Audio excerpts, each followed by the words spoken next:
Yun, no? Laki. Kalulundag lang yan, mga idol. Kakakit lang natin eh. Hindi pa natin nakakita kung paano siya lumuntag. Talaga namang ayaw sa atin ipakita kung paano siya lumuntag, mga idol. Laki. Laki.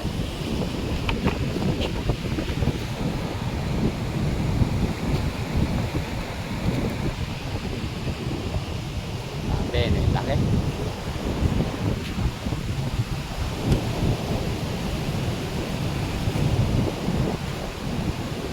Sabihin mo hindi malaki yan.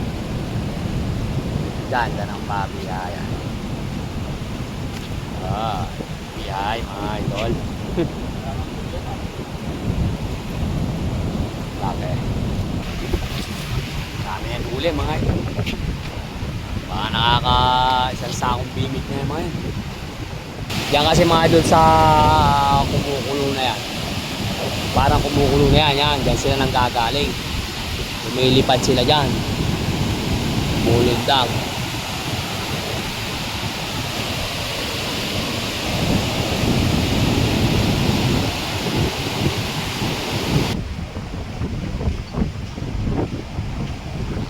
Mga idol. Baraso, 4. Malapit, matalas.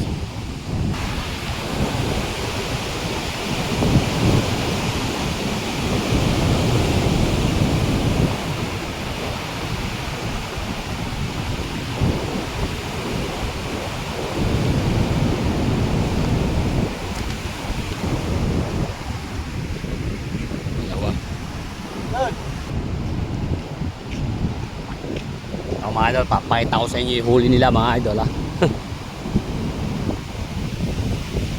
Yan. Isang sako na mga idol. Yan, isda. Isang sako. Kaya saan mo binibenta isda mo? Kay Lumi. Dyan sa may tulay. Papandaw ka. Mga idol, yung kay... tulungan kita. So mga idol, yung kay Kerwel mga idol, tutulungan natin siyang pumandaw. So mga idol, tutulungan nga po pala natin mga idol si Kerwel pumandaw ng palukso.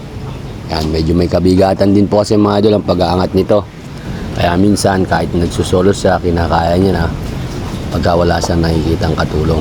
Tingnan nyo nga mga idol, lalo na mga idol pagka maraming huli. Yan, kita nyo naman yung huli mga idol, isang angatan lang yan. Mga mahigit 10 po mga idol ang nakukuha natin dyan. Tapos mga idol, yung kawayan medyo may kabigatan pa raw, lalo na daw pagkabayog mga idol. Yan po kasi yung palukso na yan mga idol, nasa po siguro mga 20 feet mga idol, buhat din sa may bakal na yan hanggang sa ilalim ng tulay para dun sa mga isdang mga lumulokso mga idol. Yan ganyan po. Kaya minsan pagka naandyan tayo, tinutulungan natin sa mga idol, pero pagka wala naman, minsan pagkagabi, solo-solo po nilang inaakyat yan mga idol. Ganyan kahirap din mga idol ang trabaho ni Kuya Rowel. Pero baliwala lang yan mga idol. Siyempre nagtsatsaga. Unang-una mga idol, may 2 anak siya na nagagatas mga idol. Malaki rin po ang tulong ng pangisda. Halos dyan na rin po siya umaasa ng mga panggastos sa bahay. Kaya ito mga idol. Pero mga idol, si Kuya Rowel naman po, marami po siyang mga palukso. Marami po siyang palukso mga idol. Kung di tayo nagkakamali, ang palukso ni Kuya Rowel ay nasa mahigit 10 mga idol. Kaya marami-rami rin po siyang nahuhuli dyan mga idol. Ayan lalo na pagka magdamagan mga idol, magdamagan sila ang gising. Hindi po kasi mga idol pwede na hahayaan mo na nakalaglag yung palukso na hindi mo iaangat. Kasi mga idol minsan napupuno ng huli. Kaya ang diskarte po nila, pagka po siya ay nagsosolo, pagka halimbawa yung ang huli niya ay nasa kulang 10 na, inaangat niya na po.